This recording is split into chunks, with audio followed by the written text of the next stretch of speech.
दोस्तों स्वागत है आप सभी का हमारे YouTube चैनल में। आज सॉल्व करेंगे एनटीपीसी का पिछला पेपर जिसकी सीरीज लगातार चला रहे हैं और पार्ट नंबर ये 52 है। इससे पहले 51 पार्ट हम करवा चुके हैं। अगर आपने नहीं देखा तो चैनल की प्लेलिस्ट में आप देख लीजिएगा, सारे पार्ट्स आपको वहाँ पर सीरियल वाइज मिल जाएंगे। शुरुआत करते हैं आज के वीडियो की। लेकिन दोस्तों मैं आपको बता दूं कि जो वैकेंसी है एनटीपीसी की, अच्छा खासा चांस है आप सबके लिए, क्योंकि आगे आने वाले समय में भरोसा नहीं है कि कब वैकेंसी आए और कब ना आए। आप देख ही रहे हैं कितने लाले पड़े हुए हैं इस समय। गवर्नमेंट जॉब बहुत ही कम निकल रही हैं। तो इस वजह से आप अपनी जी जान लगा दीजिए इस तैयारी में और आपको एक सीट अपनी पक्की करनी ही करनी है। तो दोस्तों आपकी मदद हो सके, आपको सिलेक्शन में आसानी हो सके, इसलिए हम प्रीवियस ईयर लगातार करा रहे हैं जो पिछली बार पूछा जा चुका है। और इससे आपको आइडिया लगेगा किस टाइप के क्वेश्चंस पूछे जाते हैं, चाहे वो रीजनिंग हो, मैथ, साइंस, जीके, सारे सब्जेक्ट हम लगातार सारे क्वेश्चंस ले रहे हैं। चैनल पे अब तक नए हैं तो सब्सक्राइब कर लीजिए, बेल आइकन भी दबा लीजिए ताकि जब वीडियो अपलोड करें आपके पास नोटिफिकेशन पहुंच जाए। आज का पहला क्वेश्चन है, निम्नलिखित कथनों पर विचार करें और बताएं कि उनमें से कौन सा सत्य है। प्रत्येक अभाज्य संख्या विषम होती है, यानी कि देखो कह रहा है हर एक जो अभाज्य संख्या है वो विषम होती है। ऐसा नहीं कह सकते, क्यों? क्योंकि जो दो है, देखो दो क्या है, सम है लेकिन अभाज्य भी होती है। तो यहाँ पर कह रहा है प्रत्येक अभाज्य संख्या विषम होती है, तो ऐसा नहीं कह सकते हैं। ठीक है, तो ये गलत है। क्यों? क्योंकि अगर विषम होती तो फिर ये दो क्यों अभाज्य होती है, इसको भी विषम होना चाहिए। तो ये गलत हो गया। दूसरा कह रहा है किन्हीं भी दो अभाज्य संख्याओं का गुणनफल विषम संख्या होती है। तो देखो जरा ध्यान से मैं आपको बताऊं, यहाँ पर कह रहा है दो अभाज्य संख्या अगर हम लेते हैं, मान लो कि हमने दो ले लिया, एक अभाज्य संख्या ले लिया 5, तो उनका गुणनफल विषम होगा। तो 2 पंचे 10, तो आप बताओ ये विषम है कि सम है? तो सम आ रहा है। जबकि यहाँ पर कह रहा है कि अगर दो अभाज्य संख्या हम लेंगे तो हमेशा जो गुणनफल आएगा, यानी कि जो आंसर आएगा वो हमेशा विषम होगा। तो विषम तो इसमें नहीं आया, हमने लिया, तो इस वजह से ये भी गलत हो गया और ये भी गलत हो गया। तो कोई भी नहीं चाहिए। ऑप्शन दूसरा, ना तो फर्स्ट और ना ही सेकंड सही है। अगला क्वेश्चन देखो। नेक्स्ट, तीन संख्याओं का अनुपात 1:2:3 है और उनका महत्तम समापवर्त 12 है। वे संख्याएं क्रमशः कौन सी हैं? तो देखो अनुपात दिया है 1:2:3। तो महत्तम समापवर्तक का मतलब होता है दोस्तों, ये जो 12 लिखा हुआ है ये 12 सभी में मिलेगा। तो अगर आप 12 से गुणा कराएंगे तो ये हो जाएगा 12, और इसमें 12 से गुणा कराएंगे तो 12 दूनी 24 हो जाएगा। फिर 12 गुणे कितना, 12 गुणे 3 करेंगे तो आ जाएगा 36। ये अनुपात बनेगा, यानी कि ये संख्याएं हैं। तो 12, 24, 36 हो जाएगा। ऑप्शन कहाँ है? चौथा करेक्ट है। नेक्स्ट में आगे बढ़ते हैं। जमन और समन भाई हैं, इनका एकल अभिभावक सोसियो है। सोसियो दमन का भाई है और जिसकी माँ का इकलौता भाई शेर है। दमन जमन की बुआ है। शेर का केवल एक भांजा है और एक भांजी है। शेर के भांजे का नाम क्या है? देखो नाम भी बड़े अजीब से देख रखे हैं। चलो जैसा बोलता है वैसा हम बनाते जाते हैं। इसमें कह रहा है जमन समन का भाई है, तो जमन को मैं लिख देता हूँ जे, समन को लिख देता हूँ एस। ठीक है, ये प्लस लगाता हूँ। प्लस का मतलब जो मेल होगा उसको हम प्लस करेंगे, जो फीमेल होगा उसको हम माइनस करेंगे।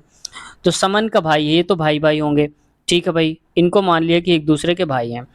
जिनका एकल अभिभावक सोसियो है, यानी कि कहने का मतलब जो सोसियो है ये इनका अभिभावक है। तो अभिभावक का मतलब क्या हुआ कि इनका पापा ही तो होगा।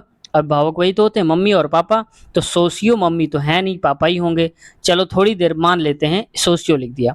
अब क्या कह रहा है, सोसियो दमन का भाई है, यानी कि एक भाई और है इसका सोसियो का। ये कौन है? दमन है। ये प्लस हो गया, ये भी प्लस हो गया। अब देखो जे और एस के दो संतानें हैं, जे और एस दो संतानें हैं सोसियो के, और सोसियो को एक भाई है डी। तो देखो जो डी है वो जे और एस यानी कि जमन और सोसियो के चाचा हैं। भाई आपके पिताजी के भाई क्या लगते हैं? चाचा ही तो लगेंगे ना, या तो दादा लगेंगे। आगे देखो यहाँ पर क्या बोल रहा है, जिसकी माँ का इकलौता भाई शेर है, यानी कि सोसियो दमन का भाई है और जिसकी माँ मतलब इनकी कोई एक माँ रही होंगी। तो अगर बताओ कि जो डी की माँ होंगी वही एस की माँ तो होंगी सोसियो की, क्योंकि दोनों भाई भाई हैं। अब देखो कह रहा है जिसकी माँ का एकलौता भाई, माँ ये है और इनका कोई भाई है शेर, ये है यहाँ पर शेर। ठीक है, अब कह रहा है क्वेश्चन में कि दमन जमन की बुआ है। अब देखो तो ये दमन ये है, तो दमन को आप माइनस कर लो क्योंकि ये बुआ हैं तो लेडीज होंगी यहाँ पर। ठीक है, शेर का एक भांजा और एक भांजी है। तो आप बताओ कि जो शेर है ये है, ये भाई और बहन है। तो ये मम्मी हो गई अगर, तो इनके बेटे कौन हो गए, सोशियो, और ये जो डी है ये हो गई यानी कि दमन, इनकी हो गई बुआ। ये दोनों आपस भाई बहन। एम की बेटी हो गई डी और बेटा हो गया एसओ यानी कि सोशियो हो गया। कह रहा है क्वेश्चन में एक भांजा और एक भांजी, तो शेर के भांजे का नाम बताना है। शेर का भांजा का मतलब शेर की जो बहन, शेर का भांजा का मतलब क्या हुआ कि शेर की जो बहन होंगी उनकी जो संतानें होंगी, यानी कि आपके मामा की जो बहन होंगी वो आपके मम्मी ही तो होंगी, और आपकी मम्मी की जो भी संतानें होंगी यानी कि आप लोग, तो अपने मम्मी के भाई को आप क्या बोलोगे, मामा ही तो बोलोगे। तो ये दो संतानें हैं यहाँ पर। तो कहना क्या चाहता है, शेर के भांजे का नाम क्या है, तो भांजा है इसका सोशियो, और भांजी है इसकी कौन, ये है जमन, यहाँ पर दमन है, तो दमन भांजी सोशियो भांजा हो जाएगा। ठीक है, थोड़ा इसको घुमा दिया था क्वेश्चन को। आगे बढ़ते हैं। किस सुपर क्रोनिक क्रूज मिसाइल का नाम भारतीय नदी यानी कि ब्रह्मपुत्र और रूसी नदी मास्कवा के नाम पर रखा गया है, तो ब्रह्मोस मिसाइल है। ये पिछली बार भी पूछा गया था, जब 2018 में पेपर हुआ था इसका, तब भी पूछा गया था, तो याद रखना आप इसको। आगे बढ़ते हैं। नेक्स्ट है, देखो ये क्वेश्चन है 0.2 ऐसे करके दे के रखा है, 0 पॉइंट ऐसे करके ये पूरा का पूरा इक्वेशन दे के रखा है। अब करा इसमें से सॉल्व करना है, तो आप जरा ध्यान से देखो, पॉइंट टू 2 बार लिखा है, यानी कि ए स्क्वायर लिख सकते हैं इसको, क्योंकि 2 बार लिखा हुआ है, प्लस अब आगे देखो यहाँ पर ये और ये 2 बार लिखा है, तो इसको हम बी स्क्वायर लिख सकते हैं, क्योंकि देखो ये बी और ये और ये 2 बार लिखा है, तो बी स्क्वायर, माइनस लगा दो। अब देखो 2 कहाँ से आएगा हमारे पास, ए की जगह पे तो ये लिखा है, यानी कि बी की जगह पे तो ये लिखा है, ए की जगह में इसमें गुणा करा दिया गया होगा, तो 2 ए बी, ए की जगह में क्या आया होगा 0.2 रहा होगा, ये गुणा है, और गुणे में यहाँ पर रहा होगा 0.02 लिखा होगा, यानी कि ये है 2ab लिखा हुआ है। तो पूरा हमारा फार्मूला क्या बन जाएगा, तो इसको हटा के लिखेंगे यहाँ पर 2ab अपान में क्या हो जाएगा, आप देखो इसको 6 लिखा हुआ है, तो 0.6 यानी कि हम इसको कह सकते हैं 0.6 का होल स्क्वायर है, ये तो लिख सकते हैं। और ऊपर वाले को आप क्या लिख सकते हो, a माइनस बी का होल स्क्वायर अपान में 0.6 का होल स्क्वायर। अब आप कहेंगे कि ये डिजिट कहाँ गए, ए और बी क्यों लिख दिया, तो इसका फॉर्मेट पे लिखा हुआ है, अभी हम वैल्यू भी रखेंगे। अब आगे देखो, ए की जगह पे हमें क्या मान के चलना है 0.2, तो आप कहेंगे 0.2 माइनस बी, बी की जगह में 0.02, तो 0.02 हो जाएगा, माइनस में आएगा 0.6 का होल स्क्वायर। अब देखो इससे इसको अगर आप घटाएंगे तो कितना आ जाएगा, ये आ जाएगा 0.18 और नीचे आ जाएगा 0.6। ठीक है, इसको आप स्क्वायर में बंद कर दीजिए। अब आगे अगर इसको पॉइंट हटाएंगे तो यहाँ पर ये आ जाएगा, मैं यहाँ लिख देता हूँ 18, और नीचे ये 0 हटेगा तो यहाँ आएगा, और इसका 0 हटेगा, पॉइंट के बाद 2 डिजिट है, तो यहाँ पर नीचे आएगा 6 और 1 2। ठीक है, ये स्क्वायर पे ही रहेगा, तो इससे ये काट दो, और 6 कम 6 यानी कि 10 बचेगा, 6 3 का 18, यानी कि हमारे पास आएगा 3/10 है, ये 3 है, इसका होल स्क्वायर करेंगे। ठीक है, तो ये 3/10 का होल स्क्वायर मैं आगे लिख देता हूँ हटाकर, तो ये हो जाएगा 3/10 इसका होल स्क्वायर बराबर में आ जाएगा 9/100। तो आप बताओ यहाँ पर क्या आना चाहिए था, 0.09 आंसर आएगा। क्यों, क्योंकि पॉइंट 2 डिजिट के बाद लगेगा, क्योंकि 2 0 हैं। ऑप्शन नंबर दूसरा करेक्ट हो जाएगा। नेक्स्ट देखो अगला, किन कार्बनिक यौगिकों के नाम में प्रत्यय यानी कि अल जुड़ा हुआ है। ठीक है, एक प्रत्यय होता है, एक उपसर्ग, आपने हिंदी में पढ़ा होगा, जो स्टार्टिंग में रखता है वही प्रत्यय है। तो अल वर्ड देखो, इसमें आ रहा है एल, और इसमें आ रहा है एल्डिहाइड, एल्काइन और एल्कोहल, तो इसमें अल की बात हो रही, तो देखो अल तो सब में लगा हुआ है। ठीक है, लेकिन मेरे हिसाब से दोस्तों ये क्वेश्चन थोड़ा सा कंफ्यूजिंग दिया है, आप बताना इसका आंसर क्या होगा। मैं इसको आंसर के हिसाब से लगा देता हूँ, दूसरा सही है। ठीक है, लेकिन आपके हिसाब से क्या है क्वेश्चन सही है, इसके ऑप्शन ऐसे ही दिए जाने चाहिए थे, अलग आप बताना। ठीक है, आगे बढ़ते हैं। अगला क्वेश्चन है, शरीर में विली कहाँ पाई जाती है। तो जो विली पाई जाती है दोस्तों, ये छोटी आंत में पाई जाती होगी, देखा होगा आपने, कुछ इस प्रकार की जैसे होती है, यहाँ पर नीचे पाई जाती है विली। ठीक है, अब छोटी आंत की जो लंबाई वो तो कम होती है, लेकिन इसकी चौड़ाई ज्यादा होती है। वहीं अगर बड़ी आंत की बात करें तो देखो, बड़ी आंत जो होती है वो लंबाई में ज्यादा हो सकती है, लेकिन चौड़ाई में वो कम होती है। याद रखना। जैसे मान लो कि आप फैट वाली चीज़ें खाते हैं, तेली चीज़ें खाते हैं, तो वो कहाँ पर पचता है, डाइजेस्ट होता है, तो वो होता है छोटी ही आंत में। याद रखना, जो बड़ी आंत नहीं भी कर पाती वो छोटी आंत करती है। आगे बढ़ते हैं। नेक्स्ट है, दिए गए विकल्पों में से उस संख्या का चयन करें जो निम्नलिखित श्रेणी में प्रश्न चिन्ह के स्थान पर आ सकती है। जैसे मान लो कि ये यहाँ पर एक सीरीज दे के रखी है, 16 दूनी 32, और यहाँ पर कितने का गुणा करा है, तो यहाँ पर 2 का गुणा करा है, और यहाँ पर गढ़ा गया है 3 का गुणा। ठीक है, तो ये आप बताओ कि 2 का गुणा, 3 का गुणा, तो अब आगे क्या होगा, 4 का गुणा। तो बस 96 गुणे में 4 कर दीजिए। 4 नहीं 4 छंग 24 हो जाएगा। मैं इसको सही कर देता हूँ, 4 छंग 24, 4 नहीं 36, और 2 हो जाएगा 38, यानी कि 384 यहाँ पर आना चाहिए था क्वेश्चन मार्क की जगह पे। यहाँ तो देखो 2 3 4, तो आगे आ जाएगा 5, तो 384 आएगा। जहाँ पर लिखा है वही टिक कर दो, ऑप्शन तीसरा करेक्ट हो जाएगा। आगे बढ़ते हैं क्वेश्चन में। देखो दोस्तों, जब आप एग्जाम हॉल में, तो जब आपको क्वेश्चन कोई नहीं आ रहा, आपको डाउट है, तो उसमें टिक करने की कोशिश मत करना, आप छोड़ देना, उसको बाद में सॉल्व करना। क्योंकि कई बार क्या होता है कि आसान क्वेश्चन आते हुए भी गलत कर जाते हैं, और बाद में याद आता है अरे यार इसको तो कर सकते थे लेकिन नहीं कर पाए। क्यों? क्योंकि जल्दबाजी थी, इस वजह से। तो आप ऐसे क्वेश्चन को छोड़ देना। ठीक है, भले ही आसान हो तो क्या हो, कई बार लगता है ना कि अरे इतना आसान क्वेश्चन है, इसको छोड़ना पड़ेगा क्या, तो छोड़ना नहीं, उसको बाद में अटेम्प्ट करना, लेकिन मार्क कर दो।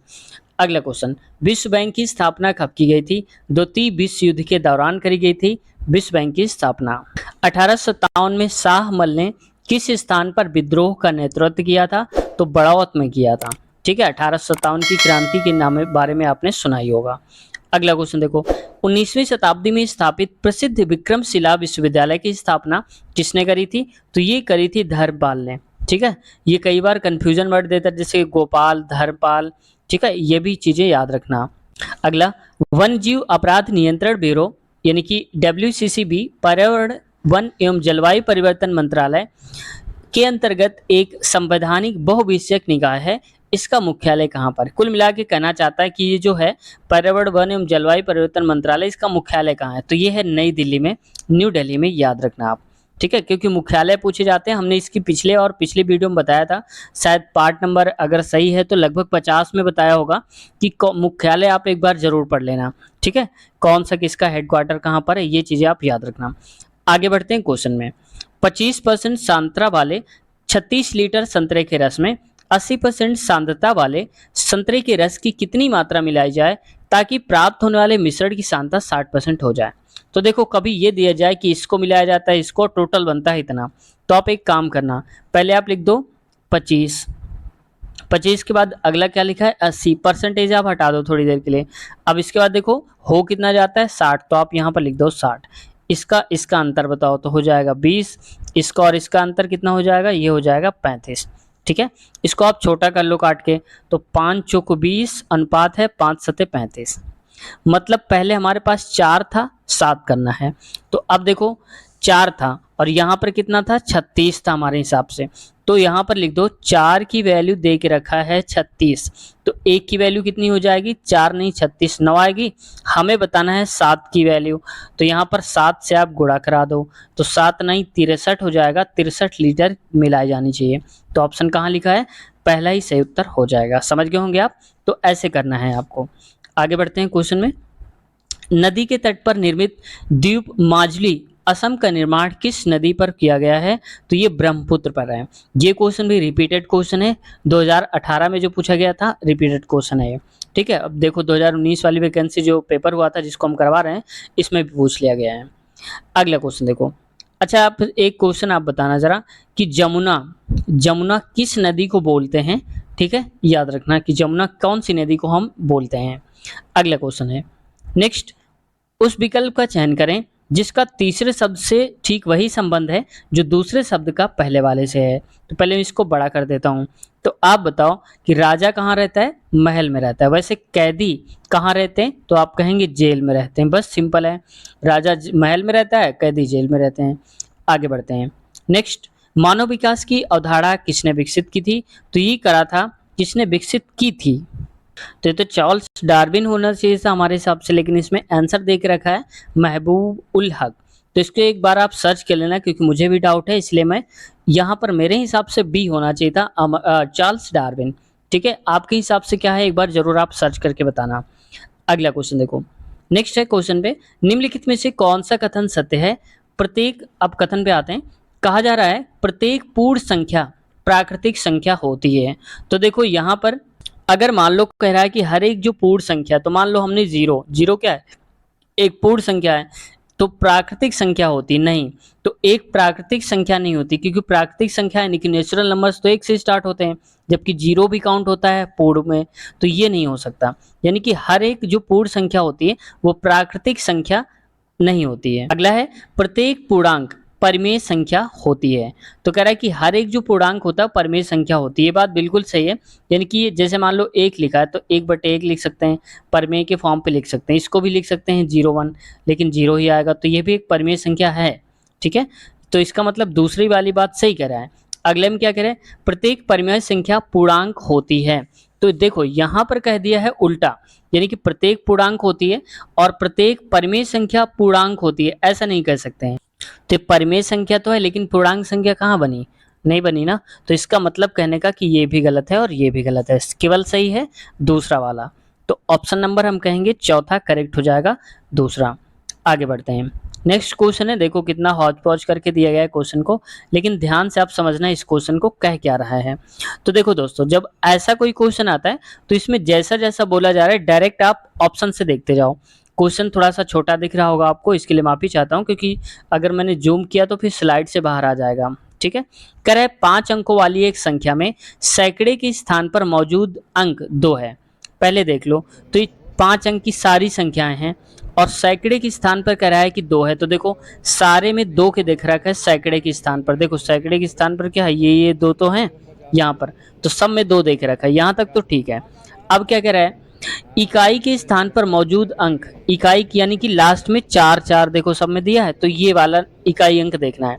सैकड़े के स्थान पर मौजूद अंक से दोगुना है, यानी कि जो 4 लिखा है सैकड़े वाले नंबर से दोगुना है। तो सैकड़े वाला नंबर क्या है, 2 है, इसका दोगुना 4, सब में देखो सेम दिया है।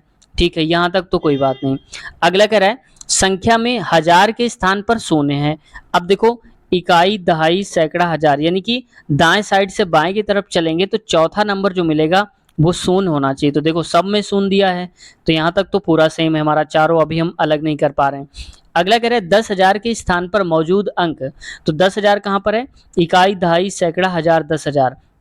इसका मतलब स्टार्टिंग का ये जो 6 6 लिखा है सब में कहना क्या चाहता है, 10,000 के स्थान पर मौजूद अंक, सैकड़े के स्थान पर मौजूद अंक, सैकड़े में क्या है यानी कि 2 2 लिखा है, ये है ना 2 2 सब में लिखा है, अंक के स्थान पर मौजूद अंकों के योग के बराबर है। पर कह रहा है कि सैकड़े के स्थान पर जो मौजूद है, जैसे मान लो कि यहाँ पर 6 लिखा हुआ है, ये 6, मैं इसको बाहर कर लेता हूँ 6, तो कह रहा है कि 10,000 के स्थान पर मौजूद अंक, सैकड़े के स्थान पर मौजूद अंक, सैकड़ा क्या है ये 2 लिखा है, मान लो कि ये 2 लिखा है, मौजूद अंक, और इकाई के स्थान पर मौजूद अंक, इकाई के स्थान पर क्या है 4 है, तो लिख लो 4, अंकों का योग के बराबर है। तो 2 और 4 6 हो रहा है, तो यहाँ भी देखो 6 आ रहा है ये वाला। तो इसका मतलब है कि ये बात यहाँ तक तो सही है, यानी कि लास्ट वाला और इनको अगर हम जोड़ दें तो 6 आना चाहिए, आ रहा है। यहाँ तक भाई पकड़ में क्वेश्चन नहीं आया, सब में सेम मिल रहा है। ठीक है, ऐसा घुमा के दिया था। अब ध्यान से देखो, यहाँ से खेल पूरा होगा। दहाई के स्थान पर मौजूद अंक, यानी कि दहाई के स्थान पर क्या लिखा हुआ है, यही नंबर अलग अलग दिए हैं। अब आगे क्या होगा, 10,000 के स्थान पर मौजूद अंक से एक कम है, यानी कि अगर ये 10,000 के स्थान पर 6 है तो इससे एक कम कितना होना चाहिए, 5। तो देख लो दहाई के स्थान पर 5 होना चाहिए, ये कहना चाहता है। तो कहाँ पर है दहाई में, इकाई, दहाई, यानी कि यही सही हो जाएगा। दहाई पे 5 है और यहाँ पर 6 है, 6 से एक कम। तो देखा कितना आसानी से क्वेश्चन कर सकते थे, लेकिन घुमा करके दिया था इसकी लैंग्वेज को, तो बहुत से कैंडिडेट इसको छोड़कर भाग जाते हैं, क्योंकि प्रेशर होता भी है तो ये छोड़ते भी हैं, हर कोई यही करता है। ठीक है, देखो इस कैंडिडेट ने भी मार्क कर दिया था कि बाद में देखेंगे। आगे बढ़ते हैं, अगला क्वेश्चन है, दो आदमी एक साथ एक निश्चित गंतव्य की ओर चलना शुरू करते हैं, मतलब एक ही तरफ चलना शुरू करते हैं। ठीक है, उनमें से पहला आदमी 3 किलोमीटर की चाल से और दूसरा आदमी 3.75 किलोमीटर की चाल से चलता है। दूसरा आदमी पहले वाले से आधे घंटे पहले पहुंच जाता है। तो देखो ये मान लिया कि ए व्यक्ति है और ये है बी व्यक्ति। पहले की चाल है 3 किलोमीटर और दूसरे की है 3.75 किलोमीटर। समझ गए होंगे आप। अब देखो तो इसको आप थोड़ा छोटा कर लीजिए, इससे ये हटाएंगे तो यहाँ पर आ जाएगा 100, 100 को इधर भेज दो तो ये हो जाएगा 300 और यहाँ पर हो जाएगा 375। काटेंगे इसको तो ये कितने से कटेगा, 25 से काट दो आप तो हो जाएगा 25 से कम 25, 5 बचेगा, 25 दूनी 50, 25 से कम 25, 12 बचेगा तो 25 पंचे 125। फिर काटेंगे 3 पच्चे 15, 3 चौक 12, यानी कि 4:5 लिख सकते हैं। तो मैं इसको रेज करके 3:4 लिख देता हूँ। ठीक है, कितना आ रहा था, 4:5 हो जाएगा। ठीक है, यहाँ अब देखो इनकी चाल का अनुपात है ये, और चाल की अनुपात का अगर हम उल्टा करते हैं तो हमारे पास समय निकल आता है। तो समय अगर ये 5 लेगा तो ये लेगा 4। समझ गए होंगे आप।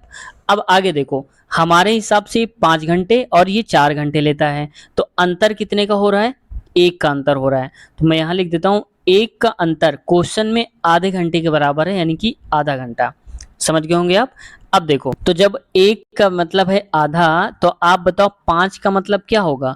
तो यहाँ भी 5 से गुणा, यहाँ भी 5 से गुणा, तो इसका मतलब हो जाएगा 5/2। तो इसका जो रियल टाइम लग रहा है वो 5/2 घंटे लग रहा है।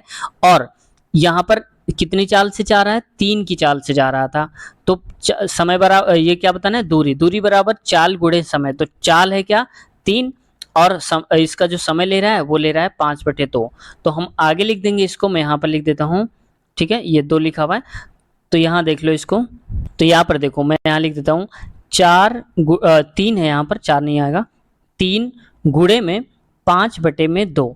अब देखो इसको काटेंगे तो 5 3 15/2, 2। इसको अगर आप और काटेंगे तो यह आ जाएगा 7.5, क्योंकि 2 सत्ते 14 और यहाँ पर 10 हो जाएगा, पॉइंट के बाद 0 लगाएंगे तो 2 पंचे 10, यानी कि 7.5 किलोमीटर। ऑप्शन नंबर चौथा करेक्ट आंसर हो जाएगा। आप चाहें तो इससे भी निकाल सकते थे, इसका गुणा करा करके। ठीक है, 2 गुणे ऐसे कराएंगे तो भी आ जाता। अगला, ए बी से 50% कार्यकुशल है।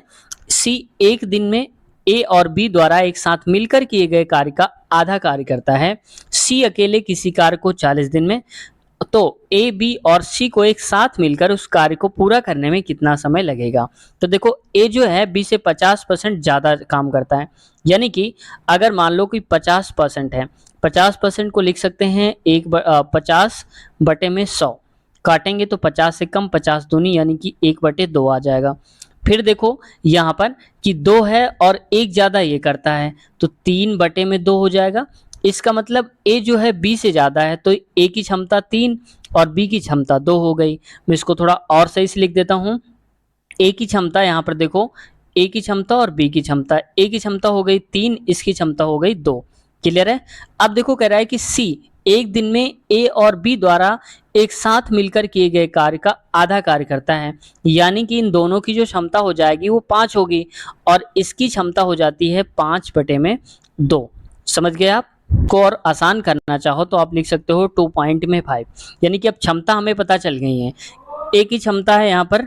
अब क्वेश्चन में देखो क्या कह रहा है, इसमें से कह रहा है सी अकेले किसी कार्य को 40 दिन में कर सकता है। तो सी ये है 2.5, यानी कि 40 दिन तक लगातार अगर इतना ढाई ढाई काम करता रहा, मैं पॉइंट हटा के नीचे 0 लगा देता हूँ, तो यहाँ पर 0 0 कट जाएगा, तो 25 चौको आएगा 100। तो टोटल काम कितना हो गया हमारे पास, 100 हो गया। तो जब टोटल काम हमारे पास 100 है और तीनों मिल जाते हैं तो तीनों की क्षमता मिल जाएगी। 3 ये करेगा, 2 ये करेगा, यानी कि 5 काम ये हो जाएंगे और 2.5 काम ये, यानी कि 5 2 7, 7.5, यानी कि 7.5 हो जाएगा, 7.5। अब इसको आप भाग दे दीजिए, तो देखो मैं इसको यहाँ से हटा देता हूँ और इसको ऊपर भेज देता हूँ। 25 3 75, 25 चौको 100, यानी कि 40/3 आएगा। तो यहाँ लिख देता हूँ 40/3, इसको हटा करके 3 एकम 3 और यहाँ 10 हो गया, तो 3 3 9 और 1/3 बचेगा। इतने दिन लगाएंगे कौन, जब तीनों मिल जाएंगे इस काम को करने में। ऑप्शन पहला करेक्ट आंसर है। अक्टूबर 2020 तक प्राप्त जानकारी के अनुसार संयुक्त राष्ट्र यानी कि यूएन की सुरक्षा परिषद में कितने सदस्य हैं। तो ये 5 स्थायी हैं और 5 अस्थायी होते हैं। तो भारत जो है वो अस्थायी सदस्य है, स्थायी नहीं है, याद रखना आप, ये अभी भी उतने ही हैं। तो 5 स्थायी सदस्य होते हैं और 5 अस्थायी, जो कि हर बार बदलते रहते हैं, जबकि ये 5 जो हैं हमेशा बने रहते हैं। आगे बढ़ते हैं, नेक्स्ट क्वेश्चन है। इसमें कहा जा रहा है मई 2019 में किस राजवंश ने अपने राजा वजीरा लंकरण का राज्याभिषेक समारोह आयोजित किया था, ये किया था थाईलैंड में। तो देखो जब कभी कुछ नई चीजें होती हैं तो जरूर पूछ लिया जाता है।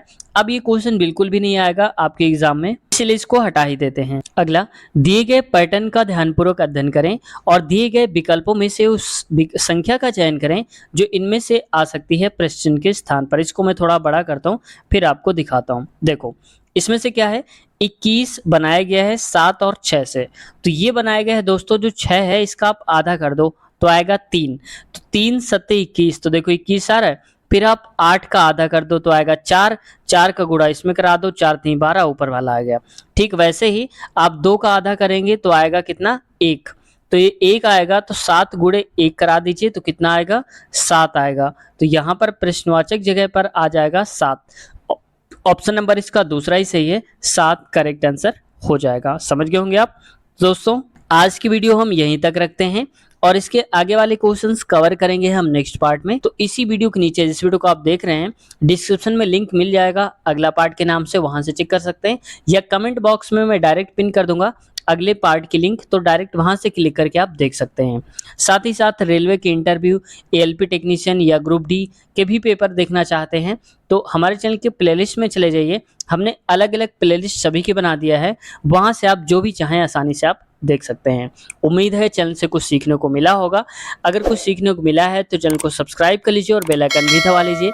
जो आपकी क्वेरी है, कुछ पूछना है, कहना चाहते हैं तो जरूर अपनी बात रखिए, हम सबको रिप्लाई देने की कोशिश करेंगे। और आप में से जितने भी लोगों ने क्वेश्चंस करे थे हमने उन सब का रिप्लाई दिया है। आप में से बहुत से लोगों को पता भी होगा जो वीडियो को देख रहे होंगे। तो अपना ख्याल रखिए, पढ़ाई जारी रखिए, टेक केयर, बाय बाय।